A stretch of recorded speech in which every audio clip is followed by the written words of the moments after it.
Hello ಗೆಳೆಯರೇ, ನಮ್ಮ ಲಾಯಕ್ಸ್ ಪ್ರಸ್ತುತಪಡಿಸುತ್ತಿರುವ ಕನ್ನಡದಲ್ಲಿ ದ ಹಿಂದೂ ವಿಶ್ಲೇಷಣೆಗೆ ಸ್ವಾಗತ. ಇವತ್ತು ನಾವು ಸೆಪ್ಟೆಂಬರ್ 22, 2022 ಹಿಂದೂ ವಿಶ್ಲೇಷಣೆಯನ್ನು ನೋಡಲಿದ್ದೇವೆ.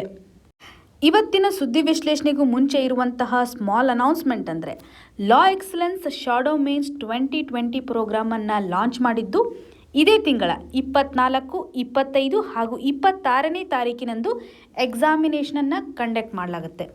ಈ ಒಂದು ಪ್ರೋಗ್ರಾಮಲ್ಲಿ UPSC ಎಕ್ಸಾಮಿನೇಷನಲ್ಲಿ ಇರ್ತಕ್ಕಂಥ ಪ್ರಶ್ನೆ ಪತ್ರಿಕೆಗಳನ್ನೇ ಕೊಡಲಾಗುತ್ತೆ. ಸೀರಿಯಸ್ ಆಗಿರ್ತಕ್ಕಂಥ ಒಂದು ಎನ್ವಿರಾನ್ಮೆಂಟನ್ನು ಕ್ರಿಯೇಟ್ ಮಾಡಿದ್ದು ಟೈಮ್ ಮ್ಯಾನೇಜ್ಮೆಂಟ್ ಆಗಲಿ ಅಥವಾ ಎಕ್ಸಾಮಿನೇಷನ್ ಆದಮೇಲೆ ನಿಮಗೆ ಸಿನಾಪ್ಸಸ್ಸನ್ನು ಕೊಡಲಾಗುತ್ತೆ. ನಿಮಗೆ ಹೆಚ್ಚಿನ ಒಂದು ಮೆಂಟರ್ಶಿಪ್ಪನ್ನು ಪಡ್ಕೋಬೇಕು ಅನ್ನುವಂಥ ಇಚ್ಛೆ ಇದ್ದರೆ ನಮ್ಮ ಮೆಂಟರ್ಸ್ಗಳನ್ನು ಸಹ ನೀವು ಮೀಟ್ ಆಗ್ಬೋದು. ಹಾಗೂ ನಿಮ್ಮ ಪ್ರಿಪ್ರೇಷನ್ ಯಾವ ರೀತಿಯಾಗಿ ನಡೀತಾ ಇದೆ, ನೆಕ್ಸ್ಟ್ ಇಯರ್ ನೀವು ಎಕ್ಸಾಮಿನೇಷನನ್ನು ಬರೀತೀನಿ ಅಂತಂದರೆ 2023 ಅಪಿಯರ್ ಆಗ್ತೀನಿ ಅಂತಂದರೆ ಇವಾಗ ನಿಮ್ಮ ಮೇನ್ಸ್ ಪ್ರಿಪ್ರೇಷನನ್ನು ಇಂಟೆನ್ಸಿಫೈ ಮಾಡೋದು ತುಂಬ ಇಂಪಾರ್ಟೆಂಟು. ಸೊ ಇವಾಗ ನೀವು ಯಾವ ಲೆವೆಲಲ್ಲಿದ್ದೀರಾ, ಇನ್ನೂ ಯಾವ ರೀತಿಯಾಗಿ ನೀವು ಪ್ರಿಪ್ರೇಷನನ್ನು ಮಾಡಬೇಕು. ನೀವು ಇವಾಗ ಆಲ್ರೆಡಿ ಪ್ರಿಪೇರ್ ಆದಮೇಲೆ ಬರೀತೀನಿ ಅನ್ನುವಂಥ ಮೈಂಡ್ ಸೆಟ್ ಇದ್ದರೆ ಅದನ್ನು ತೆಗೆದುಹಾಕಿ. ಸೊ 3 ಮಂತ್ಸ್ ಪ್ರಿಪೇರ್ ಆಗಿದ್ದೀರಾ, 4 ಮಂತ್ಸ್ ಪ್ರಿಪೇರ್ ಆಗಿದ್ದೀರಾ, ಪರವಾಗಿಲ್ಲ. ಈ ಒಂದು ಎಕ್ಸಾಮಿನೇಷನನ್ನು ಅಪಿಯರ್ ಆಗಿರಿ. ಅಟ್ಲೀಸ್ಟ್ ನೀವು 10 ಕ್ವಶನ್ಸನ್ನು ಬರೆದ್ರೂ ಸಹ ಕೊಟ್ಟಿರುವಂಥ ಸಮಯದಲ್ಲಿ ನಿಮ್ಮ ಕಾನ್ಫಿಡೆನ್ಸ್ ಡೆಫಿನೆಟ್ಲಿ ಬೂಸ್ಟ್ ಆಗುತ್ತೆ.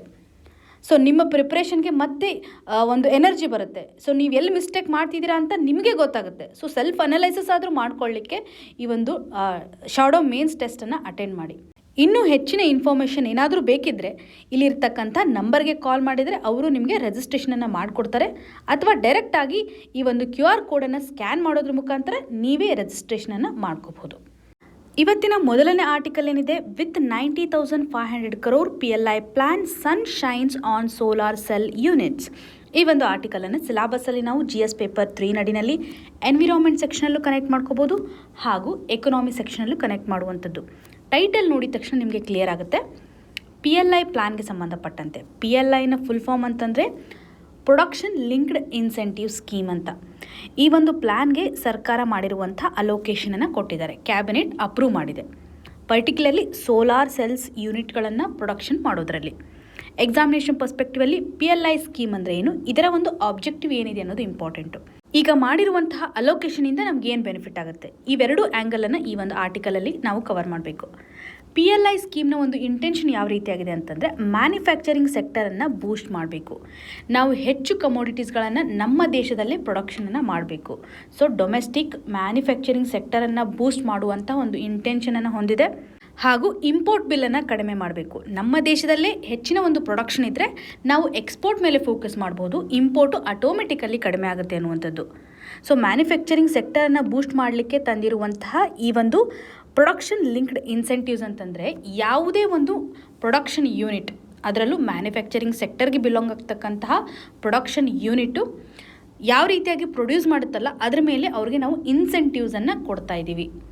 ಸೊ ಇದರಿಂದ ಹೆಚ್ಚಿನ ಪ್ರೊಡಕ್ಷನ್ ಆಗುತ್ತೆ, ಲಾರ್ಜ್ ಸ್ಕೇಲಲ್ಲಿ ನಾವು ಪ್ರೊಡ್ಯೂಸನ್ನು ಮಾಡ್ಬೋದು ಅನ್ನುವಂಥದ್ದು. ಈ ಒಂದು ಸ್ಕೀಮನ್ನು ಮಾರ್ಚ್ 2020ನಲ್ಲಿ ಇಂಟ್ರೊಡ್ಯೂಸ್ ಮಾಡಲಾಗಿದ್ದು, ಇದು ಫಾರಿನ್ ಕಂಪನೀಸ್ಗಳನ್ನು ಸಹ ಅಟ್ರ್ಯಾಕ್ಟ್ ಮಾಡುತ್ತೆ. ಅವರು ಸಹ ನಮ್ಮ ಒಂದು ಮ್ಯಾನುಫ್ಯಾಕ್ಚರಿಂಗ್ ಸೆಕ್ಟರಲ್ಲಿ ಇನ್ವೆಸ್ಟ್ ಮಾಡಲಿಕ್ಕೆ ಮುಂದಾಗ್ತಾರೆ. ಜೊತೆಗೆ ನಮ್ಮ ಡೊಮೆಸ್ಟಿಕ್ ಮ್ಯಾನುಫ್ಯಾಕ್ಚರಿಂಗ್ ಸೆಕ್ಟರಲ್ಲಿ ಒಂದು ಕಾಂಪಿಟೇಟಿವ್ನೆಸ್ಸನ್ನು ಸಹ ಬಿಲ್ಡ್ ಮಾಡುತ್ತೆ. ಇದರಿಂದ ಡೊಮೆಸ್ಟಿಕಲಿ ಹೆಚ್ಚು ಪ್ರೊಡಕ್ಷನನ್ನು ಅಥವಾ ನಮ್ಮ ದೇಶದಲ್ಲಿ ನಾವು ಹೆಚ್ಚಿನ ಪ್ರೊಡಕ್ಷನನ್ನು ಮಾಡ್ಕೋಬೋದು ಅನ್ನುವಂಥದ್ದು. ಸದ್ಯಕ್ಕೆ ಈ ಒಂದು ಸ್ಕೀಮನ್ನು ನಾವು ಆಟೋಮೊಬೈಲ್ ಸೆಕ್ಟರಲ್ಲೂ ಸಹ ಅಲೋ ಮಾಡ್ತಾ ಇರೋದನ್ನು ನೋಡ್ಬೋದು. ಫಾರ್ಮಾಸ್ಯೂಟಿಕಲ್ ಸೆಕ್ಟರ್, IT ಹಾರ್ಡ್ವೇರ್ಸ್ ಇರ್ಬೋದು, ಲ್ಯಾಪ್ಟಾಪ್, ಮೊಬೈಲ್ ಫೋನ್ಸ್ ಮತ್ತು ವೈಟ್ ಗೂಡ್ಸ್ ಇರ್ಬೋದು, ಕೆಮಿಕಲ್ ಸೆಲ್ಸ್, ಈ ರೀತಿಯಂಥ ಹಲವಾರು ಸೆಕ್ಟರಲ್ಲಿ ಈ ಸ್ಕೀಮು ಅಪ್ಲಿಕೇಬಲ್ ಇದೆ. ಸೊ ಇವಾಗ ಸೋಲಾರ್ ಸೆಲ್ಸ್ಗೆ ಅಲೋಕೇಶನನ್ನು ಮಾಡಿದಾರಲ್ಲ, ಡೊಮೆಸ್ಟಿಕಲಿ ನಾವು ಸೋಲಾರ್ ಸೆಲ್ಸ್ ಮಾಡ್ಯೂಲ್ಸ್ಗಳನ್ನು ಪ್ರೊಡ್ಯೂಸ್ ಮಾಡಬೇಕು ಅಂತ. ಇವಾಗ ನಾವು ಡಿಪೆಂಡ್ ಆಗಿರ್ತಕ್ಕಂತಹ ದೇಶ ಅಂತಂದರೆ ಚೈನಾದಿಂದ ಮೇಡ್ ಆಗಿರುವಂತಹ ಪ್ಯಾನೆಲ್ಸ್ಗಳನ್ನು, ಚೈನಾದಲ್ಲಿ ತಯಾರಾಗಿರುವಂತಹ ಪ್ಯಾನೆಲ್ಸ್ಗಳನ್ನು ನಾವು ಇಂಪೋರ್ಟ್ ಮಾಡ್ಕೋತಾ ಇದ್ದೀವಿ. ಸೊ ಇದರಿಂದ ಇವಾಗ ಇನ್ಸೆಂಟಿವ್ಸನ್ನು ಕೊಡೋದ್ರ ಮುಖಾಂತರ ನಾವು ಮ್ಯಾನುಫ್ಯಾಕ್ಚರಿಂಗನ್ನು ಬೂಸ್ಟ್ ಮಾಡ್ಬೋದು. ಚೈನಾದ ಮೇಲೆ ಇರ್ತಕ್ಕಂಥ ಒಂದು ಡಿಪೆಂಡೆನ್ಸಿ ಆಟೋಮೆಟಿಕಲಿ ರೆಡ್ಯೂಸ್ ಆಗುತ್ತೆ. ಸೋಲಾರ್ ಯೂನಿಟ್ಸ್ಗೆ ಬೇಕಾಗಿರುವಂತಹ ಪಾಲಿಸಿಲಿಕಾನ್ ಸೆಲ್ಸ್ ಇರ್ಬೋದು, ಮತ್ತು ಇಂಗಾಟ್ಸ್ ಅಂತಕ್ಕಂಥ ಒಂದು ಇನ್ಸ್ಟ್ರೂಮೆಂಟ್ ಬರುತ್ತೆ, ವ್ಯಾಫರ್ಸ್ ಅಂತಕ್ಕಂಥದ್ದು, ಇವೆಲ್ಲನೂ ಸಹ ಸೋಲಾರ್ ಸೆಲ್ಸ್ ಯೂನಿಟ್ಸ್ಗಳನ್ನು ಸೆಟಪ್ ಮಾಡಲಿಕ್ಕೆ ಬೇಕಾಗಿರ್ತಕ್ಕಂಥ ರಿಸೋರ್ಸಸ್ಗಳು. ಈ ಎಲ್ಲ ಮಟೀರಿಯಲ್ಸ್ಗಳನ್ನು ನಾವು ಚೈನಾದಿಂದ ಇಂಪೋರ್ಟ್ ಮಾಡೋದು ಆಟೋಮೆಟಿಕ್ಲಿ ಡೌನ್ ಆಗುತ್ತೆ. ಜೊತೆಗೆ as a part of climate commitment global ಲೆವೆಲಲ್ಲಿ ಎಮಿಷನನ್ನು ಕಡಿಮೆ ಮಾಡ್ತೀವಿ ಅಂತ ಭಾರತ ಪ್ಲ್ಯಾನನ್ನು ಹಾಕ್ಕೊಂಡಿದೆ, ಸಾಕಷ್ಟು ಟಾರ್ಗೆಟನ್ನು ಇಟ್ಕೊಂಡಿದೆ. ಅದರಲ್ಲಿ 500 ಗಿಗಾವ್ಯಾಟನ್ನು ನಾವು 2030 ಒಳಗಾಗಿ ನಾನ್ ಫಾಸಿಲ್ ಫ್ಯೂಯಲ್ಸಿಂದ ಪಡ್ಕೋತೀವಿ ಅನ್ನುವಂಥ ಒಂದು ಇಂಪಾರ್ಟೆಂಟ್ ಟಾರ್ಗೆಟ್ಗೆ ಈ ಸ್ಟೆಪ್ಪು ಸಪೋರ್ಟನ್ನು ಮಾಡುತ್ತೆ. ಇವಾಗ ನಾವು ಸೋಲಾರ್ ಎಲೆಕ್ಟ್ರಿಸಿಟಿಯನ್ನು ಪ್ರೊಡ್ಯೂಸ್ ಮಾಡಲಿಕ್ಕೆ ಇಷ್ಟು ಫೋಕಸನ್ನು ಮಾಡ್ತಾ ಇದ್ದೀವಿ ಅಂತಂದರೆ ನಾನ್ ಫಾಸಿಲ್ ಫ್ಯೂಯಲ್ಸ್ನಿಂದ ಸೋರ್ಸನ್ನು ಪಡ್ಕೋತೀವಿ. ಫಾಸಿಲ್ಸ್ ಮೇಲೆ ಇರ್ತಕ್ಕಂಥ ಡಿಪೆಂಡೆನ್ಸಿ ಕಡಿಮೆ ಆಗೋದನ್ನು ನಾವಿಲ್ಲಿ ನೋಡ್ಬೋದು. ಜೊತೆಗೆ ಇಷ್ಟೊಂದು ಇನ್ವೆಸ್ಟ್ಮೆಂಟನ್ನು ಇವತ್ತು ಸರ್ಕಾರ ಮಾಡ್ತಾ ಇದೆ ಅಂತಂದರೆ ಇದೊಂದು ಎಂಪ್ಲಾಯ್ಮೆಂಟ್ ಅಪಾರ್ಚುನಿಟಿಯನ್ನು ಸಹ ನಮ್ಮ ದೇಶದಲ್ಲಿ ಕ್ರಿಯೇಟ್ ಮಾಡುತ್ತೆ. ಮ್ಯಾನುಫ್ಯಾಕ್ಚರ್ ಸೆಕ್ಟರನ್ನು ಆಟೋಮೆಟಿಕ್ಲಿ ಬೂಸ್ಟ್ ಆಗುವಂಥ ಒಂದು ಕಂಡೀಷನ್ಸನ್ನು ಕ್ರಿಯೇಟ್ ಮಾಡ್ತಾ ಇದೆ. ಈ ರೀತಿಯಾದಂಥ ಕನೆಕ್ಟಿವಿಟಿ ಇಂಪಾರ್ಟೆಂಟು. ಸರ್ಕಾರ ಮಾಡಿರುವಂತಹ ಈ ಒಂದು ಅಲೋಕೇಶನ್ನಿಂದಾಗಿ ನಮ್ಮ ಒಂದು ಇಂಪೋರ್ಟ್ ರೆಡ್ಯೂಸ್ ಆಗುತ್ತೆ, ಮ್ಯಾನುಫ್ಯಾಕ್ಚರಿಂಗ್ ಸೆಕ್ಟರ್ ಬೂಸ್ಟ್ ಆಗುತ್ತೆ, ಹಾಗೂ ಗ್ಲೋಬಲ್ ಲೆವೆಲಲ್ಲಿ ನಾವು ಕೊಟ್ಟಿರುವಂತಹ ಕಮಿಟ್ಮೆಂಟನ್ನು ಸಹ ರೀಚ್ ಮಾಡ್ಬೋದು. ಇನ್ನು ಎಂಪ್ಲಾಯ್ಮೆಂಟ್ ಅಪಾರ್ಚುನಿಟಿಯನ್ನು ಇದು ಕ್ರಿಯೇಟ್ ಮಾಡುತ್ತೆ. ಈ ರೀತಿಯಾದಂಥ ಡೈಮೆನ್ಷನ್ಸನ್ನು ನಾವು ಕವರ್ ಮಾಡಬೇಕು. ಇಷ್ಟು ಇನ್ಫಾರ್ಮೇಷನು ಈ ಒಂದು ಆರ್ಟಿಕಲ್ನಿಂದ ತಿಳ್ಕೊಂಡಿದ್ರೆ ಸಫಿಷಿಯೆಂಟ್ಲಿ ಹೆಲ್ಪ್ ಆಗುತ್ತೆ. ಇನ್ನು ಮುಂದಿನ article rules for identifying criminals. ಈ ಒಂದು ಆರ್ಟಿಕಲನ್ನು ನಾವು ಸಿಲೆಬಸಲ್ಲಿ ನೋಡಿದಾಗ GS ಪೇಪರ್ 2 ನಡಿನಲ್ಲಿ ಫಂಡಮೆಂಟಲ್ ರೈಟ್ಸ್ಗೂ ರಿಲೇಟ್ ಮಾಡ್ಬೋದು, ಜೊತೆಗೆ ಆ್ಯಕ್ಟ್ಸ್ ಆ್ಯಂಡ್ ಪಾಲಿಸೀಸ್ ನಡಿನಲ್ಲಿ ತೆಗೆದುಕೊಳ್ಬೋದು. ಸೊ ಆರ್ಟಿಕಲ್ನ ಟೈಟಲ್ ನೋಡಿದ ತಕ್ಷಣ ಗೊತ್ತಾಗುತ್ತೆ ಕ್ರಿಮಿನಲ್ಸನ್ನು ಐಡೆಂಟಿಫೈ ಮಾಡೋ ಸಂಬಂಧಪಟ್ಟಂಥ ರೂಲ್ಸನ್ನು ತಂದಿದ್ದಾರೆ. ಈ ರೂಲ್ಸನ್ನು ಕಂಟ್ರೋಲ್ ಮಾಡಲು ಯಾವುದಾದ್ರೂ ಆ್ಯಕ್ಟ್ ಇದೆನಾ ಅಂತ ನೋಡಬೇಕು, ಅಥವಾ ಈ ಮೊದಲು ಯಾವುದಾದ್ರೂ ಆ್ಯಕ್ಟ್ ಇತ್ತಾ, ಇವಾಗ ಏನಾದರೂ ಮಾಡಿಫಿಕೇಷನ್ ಮಾಡಿದಾರಾ ಅನ್ನೋದ್ರ ಬಗ್ಗೆ ನಾವು ಫೋಕಸ್ ಮಾಡಬೇಕು. ಮೊದಲು ಒಂದು ಐಡೆಂಟಿಫಿಕೇಷನ್ ಮಾಡ್ತಕ್ಕಂಥ ಆ್ಯಕ್ಟ್ ಇರುತ್ತೆ. ಐಡೆಂಟಿಫಿಕೇಷನ್ ಆಫ್ ಪ್ರಿಸ್ನರ್ಸ್ ಆ್ಯಕ್ಟ್ 1920 ಅಂತ ಕರೀತಾರೆ. ಈ ಒಂದು ಆ್ಯಕ್ಟು ತುಂಬ ಹಳೇದಾಗಿರೋದ್ರಿಂದ 2022ರಲ್ಲಿ ಬದಲಾವಣೆ ಮಾಡಿದ್ದಾರೆ. ಈ ಆ್ಯಕ್ಟನ್ನು ರಿಪ್ಲೇಸ್ ಮಾಡಿ ದ ಕ್ರಿಮಿನಲ್ ಪ್ರೊಸೀಜರ್ ಆ್ಯಕ್ಟ್ ಅನ್ನುವಂಥದ್ದನ್ನು ಜಾರಿಗೆ ತಂದಿದ್ದಾರೆ. Ministry of home affairs notify ಮಾಡಿದೆ. ಸೊ ಹೊಸ ಆ್ಯಕ್ಟಲ್ಲಿ ಇರುವಂತಹ ರೂಲ್ಸ್ಗಳನ್ನು ತಿಳ್ಕೊಳೋಕ್ಕಿಂತ ಮುಂಚೆ ಮೊದಲು ಇರ್ತಕ್ಕಂಥ ರೂಲ್ಸ್ಗಳ ಬಗ್ಗೆ ನಮಗೆ ಕ್ಲಿಯರ್ ಆಗಿರಬೇಕು. ಐಡೆಂಟಿಫಿಕೇಷನ್ ಆಫ್ ಪ್ರಿಸನ್ ಆ್ಯಕ್ಟ್ 1920ಯಲ್ಲಿ ಯಾವುದೇ ಒಬ್ಬ ವ್ಯಕ್ತಿಯನ್ನು ಇವತ್ತು ಕ್ರಿಮಿನಲ್ ಆಗಿ ಐಡೆಂಟಿಫೈ ಮಾಡುವಂಥ ಸಂದರ್ಭದಲ್ಲಿ ಇನ್ವೆಸ್ಟಿಗೇಷನ್ಸನ್ನು ಮಾಡ್ತಾ ಇರ್ತಾರೆ. ಆ ಒಂದು ಸಂದರ್ಭದಲ್ಲಿ ಅರೆಸ್ಟ್ ಆಗಿರ್ತಕ್ಕಂಥ ಅಥವಾ ಅಕ್ಯೂಸ್ಡ್ ಆಗಿರ್ತಕ್ಕಂಥ ಪರ್ಸನ್ಗೆ ರಿಲೇಟೆಡ್ ಇರುವಂತಹ ಫಿಂಗರ್ ಇಂಪ್ರೆಷನ್ಸನ್ನು ತೆಗೆದುಕೊಳ್ತಾ ಇದ್ರು, ಫುಟ್ ಪ್ರಿಂಟ್ ಇಂಪ್ರೆಷನ್ಸನ್ನು ತೆಗೆದುಕೊಳ್ಳೋದಾಗಲಿ, ಫೋಟೋಗ್ರಾಫ್ಸನ್ನು ತೆಗೆದುಕೊಳ್ಳೋದಾಗಲಿ, ಇದನ್ನು ಎಲ್ಲರ ಮೇಲೂ ಮಾಡ್ತಾ ಇರಲಿಲ್ಲ. ಸರ್ಟನ್ ಕ್ಯಾಟಗರಿ ಪೀಪಲ್ಗೆ ತುಂಬ ಕ್ರಿಮಿನಲ್ ಇದ್ದಂಥ ಕಂಡೀಷನಲ್ಲಿ ಮಾತ್ರ ಈ ಒಂದು ಪ್ರೊಸೆಸನ್ನು ಅಥವಾ ಇನ್ವೆಸ್ಟಿಗೇಷನ್ಸನ್ನು ಫಾಲೋ ಮಾಡ್ತಾಯಿದ್ರು. ಸೊ ಇವಾಗ ಈ ಒಂದು ಆ್ಯಕ್ಟ್ ಏನಿದೆಯಲ್ಲ, ಹೊಸ ಆ್ಯಕ್ಟ್ ನಡಿನಲ್ಲಿ ಎಲ್ಲ ಮೇಜರ್ಮೆಂಟ್ಸ್ಗಳನ್ನು ಎನ್ಹ್ಯಾನ್ಸ್ ಮಾಡಿದ್ದಾರೆ. ಸೊ ಮೇಜರ್ಮೆಂಟ್ಸ್ ಅಂತಂದರೆ ಅಥವಾ ರೂಲ್ಸ್ಗಳಂತಂದರೆ ಇವಾಗ ತೆಗೆದುಕೊಳ್ತಕ್ಕಂತಹ ಫಿಂಗರ್ ಇಂಪ್ರೆಷನ್ಸ್ ಇರ್ಬೋದು, ಪಾಮ್ ಪ್ರಿಂಟ್ ಇಂಪ್ರೆಷನ್ಸ್ ಇರ್ಬೋದು, ಫೋಟೋಗ್ರಾಫ್, ಇದರ ಜೊತೆಗೆ ಇವತ್ತು ಐರಿಷ್ ಮತ್ತು ರೆಟಿನಾ ಸ್ಕ್ಯಾನ್ಸನ್ನು ಮಾಡೋದಾಗಲಿ, ಬಯಾಲಜಿಕಲ್ ಸ್ಯಾಂಪಲ್ಸನ್ನು ಸಹ ತೆಗೆದುಕೊಳ್ತಾರೆ. ಇನ್ನು DNA ಪ್ರೊಫೈಲಿಂಗು ಸಹ ಈ ಒಂದು ಅಕ್ಯೂಸ್ಡ್ ಪರ್ಸನಿಂದ ಮಾಡ್ಕೋಬೋದು. ಇದನ್ನು ನಾವು ಬಯಾಲಜಿಕಲ್ ಸ್ಯಾಂಪಲ್ಸಲ್ಲಿ ಕನೆಕ್ಟ್ ಮಾಡ್ಕೋಬೋದು. ಸೊ ಈ ಎಲ್ಲ ಪವರ್ಸ್ಗಳನ್ನು ಇವತ್ತು ಮ್ಯಾಜಿಸ್ಟ್ರೇಟ್ಗೆ ಕೊಟ್ಟಿದ್ದಾರೆ. ಸೊ ಮ್ಯಾಜಿಸ್ಟ್ರೇಟ್ಗಳು ಯಾವುದೇ ಒಬ್ಬ ಅರೆಸ್ಟೆಡ್ ವ್ಯಕ್ತಿಗೆ ಸಂಬಂಧಪಟ್ಟಂಥ ಎಲ್ಲ ಸ್ಯಾಂಪಲ್ಸ್ನ ಒಂದು ಎವಿಡೆನ್ಸನ್ನು ಕೊಡಿ ಅಂತ ಕೇಳಬಹುದು. ಈ ಒಂದು ಹೊಸ ಆ್ಯಕ್ಟ್ ನಡಿನಲ್ಲಿ ಬೇಸಿಕಲಿ ಅವರು ಫೋಕಸ್ ಮಾಡಿರೋದು ಇನ್ವೆಸ್ಟಿಗೇಷನ್ ಪ್ರೊಸೆಸ್ನಲ್ಲಿ ಡೇಟಾ ಕಲೆಕ್ಷನನ್ನು ಎನ್ಹ್ಯಾನ್ಸ್ ಮಾಡಿದ್ದಾರೆ ಅಂತ. ಈವನ್ ಸಿಗ್ನೇಚರ್ಸನ್ನು ಸಹ ಕಲೆಕ್ಟ್ ಮಾಡ್ಕೋತಾರೆ, ಹ್ಯಾಂಡ್ ರೈಟಿಂಗು, ಯಾವ ರೀತಿಯಾದಂತಹ ಬಿಹೇವಿಯರಲ್ ಆ್ಯಟಿಟ್ಯೂಡ್ ಇರುತ್ತೆ, ಈ ಎಲ್ಲ ಇನ್ಫಾರ್ಮೇಷನ್ಸ್ಗಳನ್ನು ಸಹ ಇಲ್ಲಿ ಫೋಕಸ್ ಮಾಡಲಾಗುತ್ತೆ. ಇವಾಗ ಈ ರೀತಿಯಂಥ ಕಲೆಕ್ಟ್ ಮಾಡ್ಕೊಂಡಿರುವಂತಹ ಇನ್ಫಾರ್ಮೇಷನ್ಸನ್ನು ಸರ್ಟನ್ ಪೀರಿಯಡ್ ತನಕ ಅವರು ಸ್ಟೋರ್ ಮಾಡಿ ಇಟ್ಕೋಬೇಕಾಗತ್ತೆ. National criminal record bureau NCRB ಇವರು ಏನು ಮಾಡ್ತಾರೆ, ಈ ಎಲ್ಲ ಡೇಟಾಗಳನ್ನು ಸ್ಟೋರ್ ಮಾಡಿ ಇಟ್ಕೊತಾರೆ ಅನ್ನುವಂಥದ್ದು. ಸೊ ಇಲ್ಲಿರ್ತಕ್ಕಂಥ ಒಂದು ಇಂಪಾರ್ಟೆಂಟ್ ಕನ್ಸರ್ನ್ ಅಂತಂದರೆ ಇವತ್ತು ಪ್ರೈವೇಸಿ ಮೇಲೆ ಇದು ಅಟ್ಯಾಕ್ ಮಾಡ್ತಾ ಇದೆ ಅಂತ. ಇದನ್ನು ಅಪೋಸಿಷನ್ ಪಾರ್ಟೀಸ್ಗಳು ಅನ್ಕಾನ್ಸ್ಟಿಟ್ಯೂಷನಲ್ ಅಂತ ಕರೆದಿದ್ದಾರೆ. ಕನ್ಸರ್ನ್ ಯಾವ ರೀತಿಯಾಗಿ ಹೇಳ್ಬೋದು ಅಥವಾ ಇಶ್ಯೂ ಯಾವ ರೀತಿಯಾಗಿದೆ ಅಂತಂದರೆ, ಈ ಒಂದು ಹೊಸ ರೂಲ್ಸ್ ನಡಿನಲ್ಲಿ ಪ್ರಿವೆಂಟಿವ್ ಡಿಟೆನ್ಷನ್ ಅಂತ ಬಂದಾಗೂ ಸಹ ಈ ಎಲ್ಲ ಸ್ಯಾಂಪಲ್ಸ್ಗಳನ್ನು ಅಥವಾ ಈ ಎಲ್ಲ ಪ್ರೊಸೆಸನ್ನು ಫಾಲೋ ಮಾಡ್ತಾರೆ. ಸೊ ಪ್ರಿವೆಂಟಿವ್ ಡಿಟೆನ್ಷನ್ ಅಂತಂದಾಗ ಆ ಒಂದು ಸಂದರ್ಭದಲ್ಲಿಯೂ ಸಹ ಇದನ್ನೆಲ್ಲ ಫಾಲೋ ಮಾಡೋದು ಇವತ್ತು ನಮ್ಮ ಮೂಲಭೂತ ಹಕ್ಕುಗಳಿಗೆ ಹಾರ್ಮ್ ಆಗ್ತಾ ಇದೆ ಅನ್ನುವಂಥದ್ದು ಅಪೋಸಿಷನ್ ಪಾರ್ಟಿಗಳ ಒಂದು ವಾದ. ಆದರೆ ಈ ಒಂದು ಇನಿಷಿಯೇಟಿವನ್ನು ನಾವು ಬ್ರಾಡರ್ ಆಸ್ಪೆಕ್ಟ್ಸಲ್ಲಿ ನೋಡಿದಾಗ ರೀಸೆಂಟಾಗಿ ನಾವು ಸಾಕಷ್ಟು ಆರ್ಟಿಕಲ್ಸ್ಗಳನ್ನು ನೋಡ್ತಾ ಇದ್ವಿ. ಸುಪ್ರೀಂ ಕೋರ್ಟು ಇವತ್ತು ಡೆತ್ ಪೆನಾಲ್ಟಿಗೆ ಸಂಬಂಧಪಟ್ಟಂತೆ ಫೋಕಸ್ ಮಾಡ್ತಾ ಇದೆ. ಸೊ ರೇರೆಸ್ಟ್ ಕೇಸಸ್ಸಲ್ಲಿ ಮಾತ್ರ ನಾವು ಡೆತ್ ಪೆನಾಲ್ಟಿಯನ್ನು ಕೊಡಬೇಕು ಅಂತ. ಸೊ ಇವಾಗ ಅಕ್ಯೂಸ್ಡ್ ಪರ್ಸನನ್ನು ನಾವು ಪ್ರಾಪರಾಗಿ ಎಲ್ಲ ಡೇಟಾಗಳ ಮುಖಾಂತರ ಇನ್ವೆಸ್ಟಿಗೇಷನ್ಸನ್ನು ಮಾಡ್ಬೋದು. ಈ ಒಂದು ಜುಡಿಷರಿ ಸಿಸ್ಟಮಲ್ಲಿ ಪನಿಷ್ಮೆಂಟನ್ನು ಕೊಡುವಾಗ ಪ್ರೊಸೆಸ್ಸನ್ನು ಈಸಿಯಾಗಿ ಮಾಡುತ್ತೆ. ಎಷ್ಟು ಡೇಟಾ ಇರುತ್ತೆ ಅಷ್ಟು ಕ್ಲಾರಿಟಿಗೆ ಬರ್ಬೋದು. ಸೊ ನಮ್ಮ ನ್ಯಾಯಾಂಗ ವ್ಯವಸ್ಥೆಗೆ ಈ ಎಲ್ಲ ಹೊಸ ರೂಲ್ಸ್ಗಳು ಸಪೋರ್ಟನ್ನು ಮಾಡ್ತಾ ಇದ್ದಾವೆ ಅನ್ನುವಂತಹ ಹಿಡನ್ ಡೈಮೆನ್ಷನನ್ನು ನಾವಿಲ್ಲಿ ಅರ್ಥ ಮಾಡ್ಕೋಬೇಕು. ಇಷ್ಟು ಇನ್ಫಾರ್ಮೇಷನು ಈ ಒಂದು ಆರ್ಟಿಕಲಿಂದ ನಮಗೆ ಬೇಕಾಗಿರುವಂತಹ ಅಪ್ಡೇಷನ್. ಇಲ್ಲಿ ನಿಮಗೆ ಒಂದು ಕ್ವಶನನ್ನು ಕೇಳೋದಾದರೆ, ಪ್ರಿವೆಂಟಿವ್ ಡಿಟೆನ್ಷನ್ಗೆ ರಿಲೇಟೆಡ್ ಇರ್ತಕ್ಕಂಥ ಆರ್ಟಿಕಲ್ ನಂಬರನ್ನು ಕಮೆಂಟ್ ಸೆಕ್ಷನಲ್ಲಿ ಮೆನ್ಷನ್ ಮಾಡಿ. ಇನ್ನು ಮುಂದಿನ article, at international meet a push for framework on farmers rights. ಈ ಒಂದು ಆರ್ಟಿಕಲನ್ನು ಸಿಲೆಬಸಲ್ಲಿ ನೋಡೋದಾದರೆ GS ಪೇಪರ್ 2 ನಡಿನಲ್ಲಿ ಇಂಟರ್ನ್ಯಾಷನಲ್ ಆರ್ಗನೈಜೇಷನ್ಸ್ ಹಾಗೂ GS ಪೇಪರ್ 3 ನಡಿನಲ್ಲಿ ಅಗ್ರಿಕಲ್ಚರ್ ಸೆಕ್ಟರಲ್ಲಿ ಫಾರ್ಮರ್ಸ್ ರಿಲೇಟೆಡ್ ಇರತಕ್ಕಂಥ ಇಶ್ಯೂಸಲ್ಲಿ ಸಹ ನಾವು ಕನೆಕ್ಟ್ ಮಾಡುವಂಥದ್ದು. ಸೊ ಆರ್ಟಿಕಲಲ್ಲಿರುವಂಥ ಕಂಟೆಕ್ಸ್ಟ್ ಅಂತಂದರೆ, ಅಗ್ರಿಕಲ್ಚರ್ಗೆ ಸಂಬಂಧಪಟ್ಟಂತೆ ಇಂಟರ್ನ್ಯಾಷನಲಲ್ಲಿ ಒಂದು ಮೀಟ್ ಆಗ್ತಾ ಇದೆ. ಈ ಒಂದು ಮೀಟಲ್ಲಿ ಭಾರತ ಫಾರ್ಮರ್ಸ್ ರೈಟ್ಸ್ ಬಗ್ಗೆ ಡಿಸ್ಕಸ್ ಮಾಡಲಿದೆ ಅನ್ನೋದ್ರ ಬಗ್ಗೆ ಹೇಳಿದ್ದಾರೆ. ಸೊ ಎಕ್ಸಾಮಿನೇಷನ್ ಪರ್ಸ್ಪೆಕ್ಟಿವಲ್ಲಿ ಅದರಲ್ಲೂ ಪ್ರಿಲಿಮ್ಸ್ ರಿಲೇಟೆಡ್ ಇರುವಂತೆ ನಾವು ನೋಡೋದಾದರೆ, 2001ರಲ್ಲಿ ಯುನೈಟೆಡ್ ನೇಷನ್ಸ್ನ ಆರ್ಗನ್ ಆಗಿರುವಂತಹ ಫುಡ್ ಆ್ಯಂಡ್ ಅಗ್ರಿಕಲ್ಚರ್ ಆರ್ಗನೈಸೇಷನ್ನು ಒಂದು ಇಂಟರ್ನ್ಯಾಷನಲ್ ಟ್ರೀಟಿಯನ್ನು ಜಾರಿಗೆ ತಂದಿದೆ. ಈ ಒಂದು ಟ್ರೀಟಿಯ ನೇಮ್ ಯಾವ ರೀತಿಯಾಗಿದೆ ಅಂತಂದರೆ, international treaty on plant genetic resources for food and agriculture. ಈ ಒಂದು ಟ್ರೀಟಿಗೆ ರಿಲೇಟೆಡ್ ಇರುವಂತಹ ಮೀಟ್ ಆಗ್ತಾ ಇದೆ. ಇದರಲ್ಲಿ ಭಾರತ ಯಾವ ರೀತಿಯಾಗಿ ಪ್ರಪೋಸಲನ್ನು ಕೊಡುತ್ತೆ, ಯಾವ ಇಶ್ಯೂಸ್ಗಳನ್ನು ಅಡ್ರೆಸ್ ಮಾಡುತ್ತೆ ಅನ್ನುವಂಥದ್ದು. ಸೊ ಈ ಒಂದು ಇಂಟರ್ನ್ಯಾಷನಲ್ ಟ್ರೀಟಿಯ ಆಬ್ಜೆಕ್ಟಿವ್ ಏನಿದೆ ಅಥವಾ ಉದ್ದೇಶವೇನಿದೆ ಅಂತಂದರೆ, ಕ್ರಾಪ್ಗಳ ಒಂದು ಡೈವರ್ಸಿಟಿಯನ್ನು ಅಥವಾ ವೈವಿಧ್ಯತೆಯನ್ನು ಎನ್ಶೋರ್ ಮಾಡೋದರಲ್ಲಿ ನಮ್ಮ ರೈತರು ಕಾಂಟ್ರಿಬ್ಯೂಷನ್ ಮಾಡೋದನ್ನು ರೆಕಗ್ನೈಸ್ ಮಾಡ್ತಾರೆ. ಸೊ ಗ್ಲೋಬಲ್ ಲೆವೆಲಲ್ಲಿ ಇರ್ತಕ್ಕಂಥ ಒಂದು ಆಬ್ಜೆಕ್ಟಿವ್ ಇದು. ಸೊ ರೈತರ ಒಂದು ಡೈವರ್ಸಿಟಿ ಆಫ್ ಕ್ರಾಪನ್ನು ಕಾಂಟ್ರಿಬ್ಯೂಷನ್ ಮಾಡೋದಕ್ಕೋಸ್ಕರ ಇವರು ರಿಕಗ್ನೈಸೇಷನನ್ನು ಕೊಡ್ತಾ ಇದ್ದಾರೆ. ಇನ್ನು ರೈತರಿಗೆ ಬೆಳೆಯಲು ಬೇಕಾಗ್ತಕ್ಕಂತಹ ಜೆನೆಟಿಕ್ ಮಟೀರಿಯಲ್ಸನ್ನು ಪ್ರೊವೈಡ್ ಮಾಡೋದರಲ್ಲಿ, ಅವ್ರಿಗೆ ಜೆನೆಟಿಕ್ ಮಟೀರಿಯಲ್ಸ್ಗಳು ಇವತ್ತು ಎಕ್ಸಸ್ ಇರುವಂತೆ ಮಾಡೋದಾಗಲಿ, ಅವ್ರಿಗೆ ಬೇಕಾಗಿರುವಂಥ ಪ್ಲ್ಯಾಂಟ್ ಬ್ರೀಡರ್ಸ್ಗಳನ್ನು ಪ್ರೊವೈಡ್ ಮಾಡೋದಾಗಲಿ, ಸೈಂಟಿಫಿಕ್ ರಿಸರ್ಚ್ಗಳನ್ನು ಮಾಡೋದಾಗಲಿ, ಈ ಎಲ್ಲ ಕೆಲಸವನ್ನು ಈ ಒಂದು ಟ್ರೀಟಿ ಮಾಡ್ತಾ ಇದೆ. ಮತ್ತು ಥರ್ಡ್ ಆಬ್ಜೆಕ್ಟಿವ್ ಅಂತಂದರೆ, ಪ್ಲ್ಯಾಂಟ್ ಜೆನೆಟಿಕ್ ರಿಸೋರ್ಸಸ್ಗಳಿರುತ್ತಲ್ಲ, ಇದು ಇವತ್ತು ಅಗ್ರಿಕಲ್ಚರ್ ಸೆಕ್ಟರ್ಗೆ ಪಾಸಿಟಿವ್ ಇಂಪ್ಯಾಕ್ಟನ್ನು ಮಾಡುತ್ತಾ ಅಥವಾ ಬೆನಿಫಿಟ್ಸನ್ನು ಮಾಡುತ್ತಾ, ಇದರಿಂದ ಬರ್ತಕ್ಕಂಥ ಯೂಸನ್ನು ಯಾವ ರೀತಿಯಾಗಿ ತೆಗೆದುಕೊಳ್ಬೇಕು, ಜೆನೆಟಿಕ್ ರಿಸೋರ್ಸಸ್ಗಳನ್ನು ನಾವು ಸಸ್ಟೈನೇಬಲ್ ಆಗಿ ಯಾವ ರೀತಿಯಾಗಿ ಯೂಸ್ ಮಾಡಬೇಕು ಅನ್ನೋದ್ರ ಬಗ್ಗೆ ಕಂಪ್ಲೀಟ್ ಮಾಹಿತಿಯನ್ನು ಇದು ಒದಗಿಸುತ್ತೆ. ಸೊ ಇದರ ಒಂದು ಟೋಟಲ್ ಆಬ್ಜೆಕ್ಟಿವ್ ಇವತ್ತು ಜೆನೆಟಿಕ್ ರಿಸೋರ್ಸ್ನ ಬಳಕೆಯ ಮೇಲೆ ಇದೆ ಅನ್ನುವಂಥದ್ದು.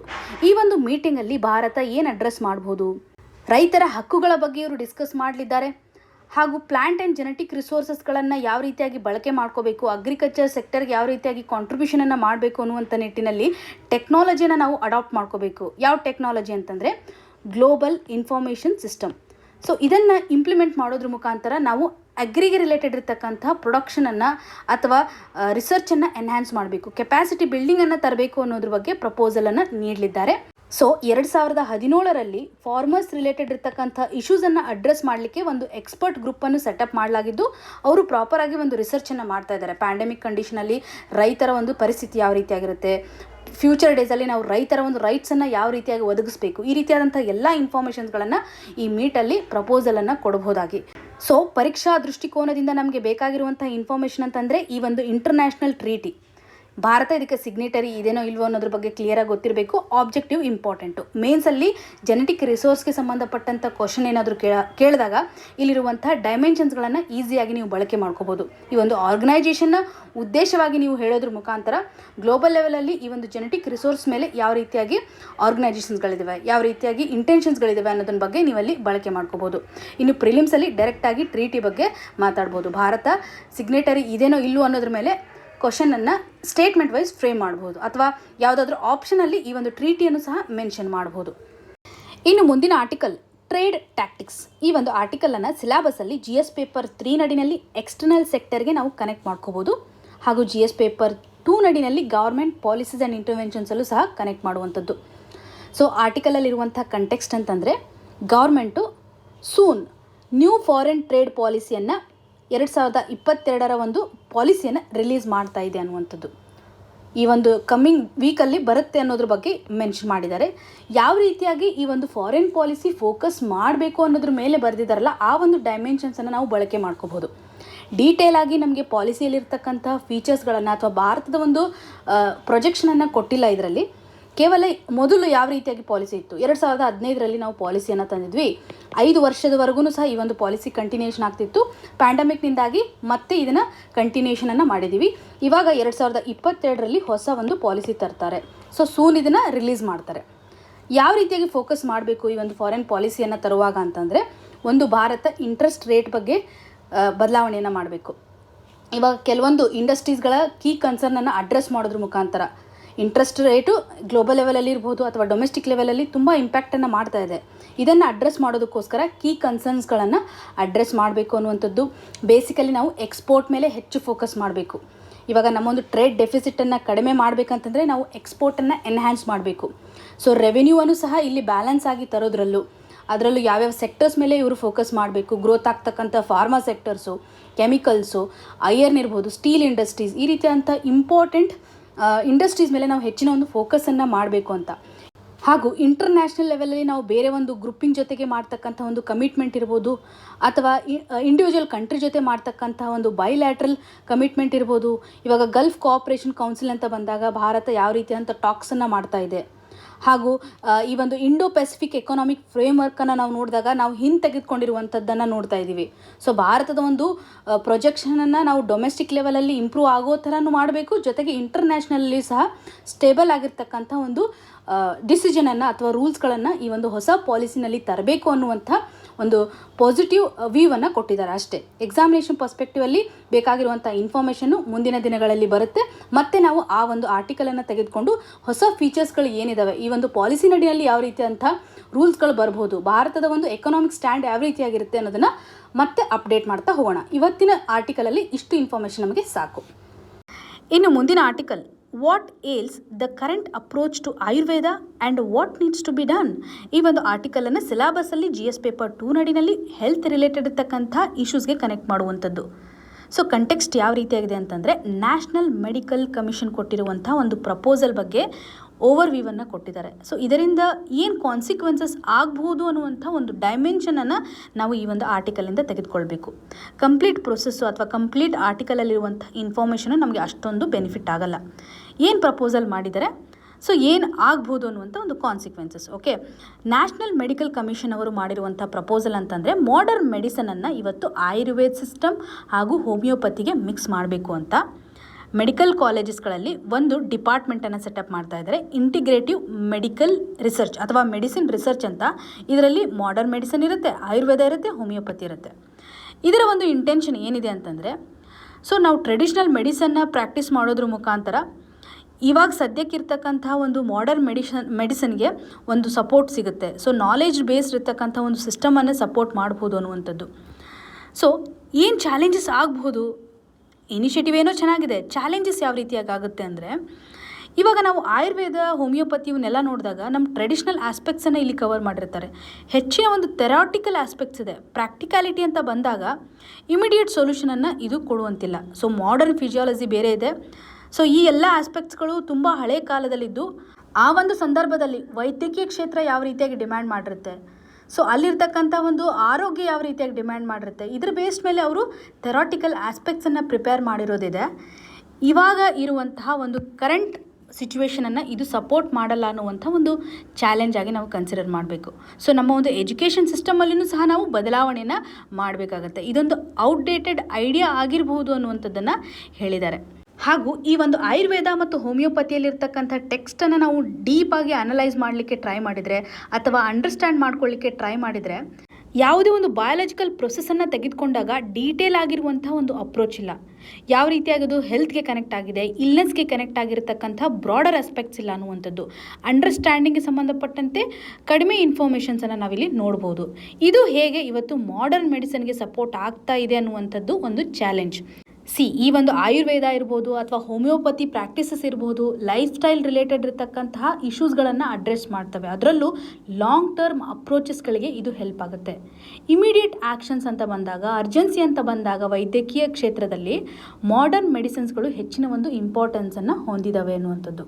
ಸೊ ನ್ಯಾಷನಲ್ ಮೆಡಿಕಲ್ ಕಮಿಷನ್ ಅವರು ತೆಗೆದುಕೊಂಡಿರುವಂತಹ ಈ ಒಂದು ಇಂಪಾರ್ಟೆಂಟ್ ಸ್ಟೆಪ್ ಏನಿದೆ ಅಲ್ಲ, ಪ್ರಾಚೀನ ವೈದ್ಯಕೀಯ ಸಿಸ್ಟಮ್ ಮೇಲೆ ಅವರು ಫೋಕಸ್ ಮಾಡ್ತಾ ಇದ್ದಾರೆ. ಇದರಿಂದ ಮಿನಿಸ್ಟ್ರಿ ಆಫ್ ಆಯುಷನ್ನು ಸಹ ಕನ್ಸಿಡರೇಷನನ್ನು ಮಾಡಬೇಕು. ಅವರು ಸಹ ಹೆಚ್ಚಿನ ಒಂದು ರಿಸರ್ಚನ್ನು ಮಾಡಬೇಕು, ನಮ್ಮ ಒಂದು ಮೆಡಿಕಲ್ ಸಿಸ್ಟಮ್ಗೆ ಕಾಂಟ್ರಿಬ್ಯೂಷನನ್ನು ಮಾಡಬೇಕು ಅನ್ನುವಂಥದ್ದು.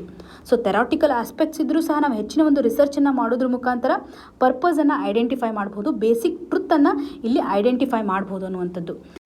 ಇವತ್ತಿನ question of the day section ಅಡಿನಲ್ಲಿ ಹಿಸ್ಟ್ರಿಗೆ ಸಂಬಂಧಪಟ್ಟಂತೆ ಪ್ರೀವಿಯಸ್ ಇಯರಲ್ಲಿ ಕೇಳಿರುವಂಥ ಕ್ವಶನನ್ನು ಮೆನ್ಷನ್ ಮಾಡಲಾಗಿದೆ. ಇದಕ್ಕೆ ಸರಿಯಾದ ಉತ್ತರವನ್ನು ಕಮೆಂಟ್ ಸೆಕ್ಷನಲ್ಲಿ ಮೆನ್ಷನ್ ಮಾಡಿ. ಇವತ್ತು ಡಿಸ್ಕಸ್ ಮಾಡಿರುವಂತಹ ಎಲ್ಲ ಆರ್ಟಿಕಲ್ಸ್ಗಳು ನಿಮಗೆ ನೀಟಾಗಿ ಅರ್ಥ ಆಗಿದೆ ಅಂತ ಭಾವಿಸ್ತಾ ಇದ್ದೀನಿ. ನಿಮ್ಗೆ ಏನೇ ಕನ್ಸರ್ನ್ ಇದ್ದರೂ ಸಹ ಕಮೆಂಟ್ ಸೆಕ್ಷನಲ್ಲಿ ಮೆನ್ಷನ್ ಮಾಡಿ ಅಂತ ಹೇಳ್ತಾ ಆಲ್ ದ ವೆರಿ ಬೆಸ್ಟ್. ಧನ್ಯವಾದಗಳು.